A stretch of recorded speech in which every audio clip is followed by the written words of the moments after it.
ছয় জনগোষ্ঠীৰ জনজাতিকৰণৰ দাবী প্ৰবল হৈ উঠাৰ সময়তে অতি স্বাভাৱিকভাৱে হৰফুল ট্ৰাইবেল সংঘ। বৰ্তমানৰ জনজাতিকৰণৰ ক্ষতি নোহোৱাকৈ ছয় জনগোষ্ঠীক কি নীতিৰে জনজাতি কৰাৰ সূত্ৰ চৰকাৰে উদ্ভাৱন কৰিছে সেয়া ৰাজহুৱা কৰিবলৈ ট্ৰাইবেল সংঘই শনিবাৰে দাবী উত্থাপন কৰে।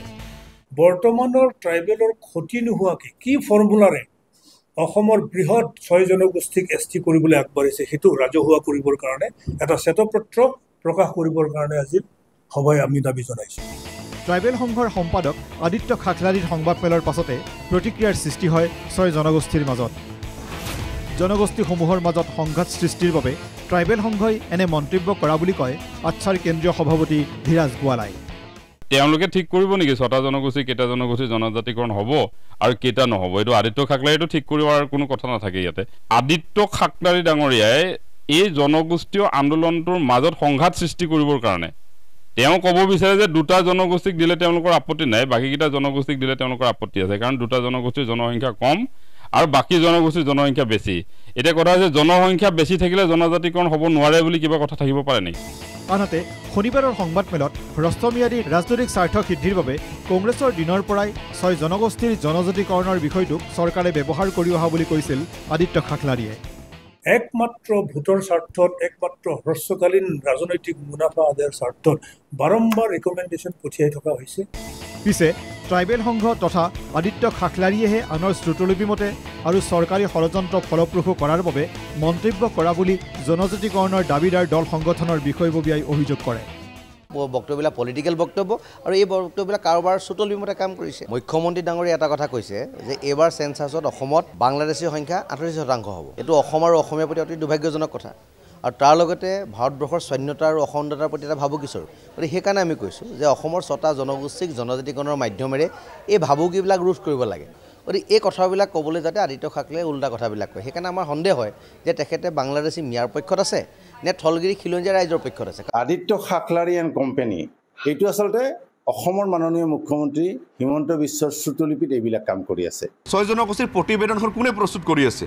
তাৰে অধ্যক্ষ হৈছে ৰণোজ পেগু আৰু ৰণোজ পেগুৰে চালা চামচা হৈছে আদিত্য খাখলাৰী। তেওঁ বিজেপি চৰকাৰৰ লগত কিবা মেটেৰিয়েলি আছে নেকি, সনাপিটকে আছে নেকি, আমি ভাবিবলৈ বাধ্য হওঁ।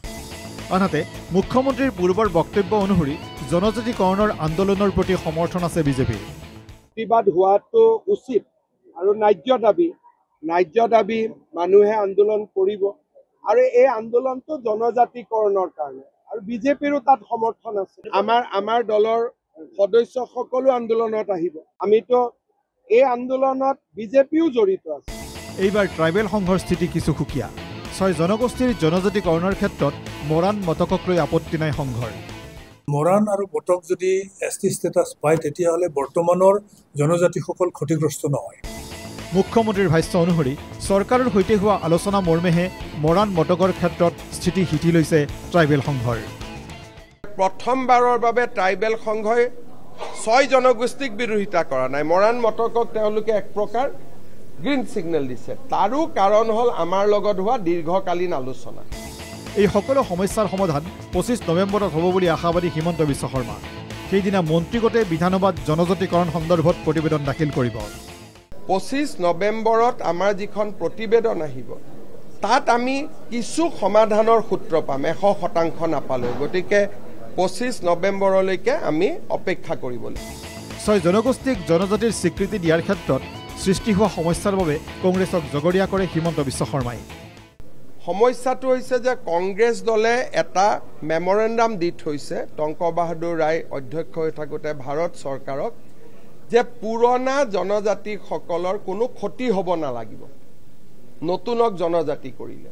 সেই পইণ্টটোকে ট্ৰাইবেল সংঘই ধৰিছে যে বিধানসভাইটো কৈছে আমাৰ ক্ষতি হ'ব নোৱাৰিব, কিন্তু নতুন মানুহ আহিলেতো ক'ৰবাত নহয় ক'ৰবাত ক্ষতি হ'বই। কংগ্ৰেছে বিষয়টো অতি এক প্ৰকাৰ ক'ব গ'লে খুব বেয়া কৰি থৈ গৈছিলে। তদুপৰি জনজাতিকৰণৰ ক্ষেত্ৰত চুতীয়াসকলৰ কাম প্ৰায় 50% আগবাঢ়ি আছে বুলিও কয় মুখ্যমন্ত্ৰীয়ে। কিন্তু চাহ জনগোষ্ঠীসকলৰ ক্ষেত্ৰত কংগ্ৰেছে বহু খেলিমেলি কৰি যোৱাৰ অভিযোগ উত্থাপন কৰে হিমন্ত বিশ্ব শৰ্মাই। চুতীয়া জনগোষ্ঠীৰ ক্ষেত্ৰত তেওঁলোকৰ 50%, 100% নহ'লেও কিছু আগবাঢ়ি আছে। চাহ জনগোষ্ঠীৰ ক্ষেত্ৰত কংগ্ৰেছে এটা গণ্ডগোল কৰি থৈ গ'ল। 36টাৰ নাম ৰিকমেণ্ড কৰিলে, বাকীৰ নাম নকৰিলে।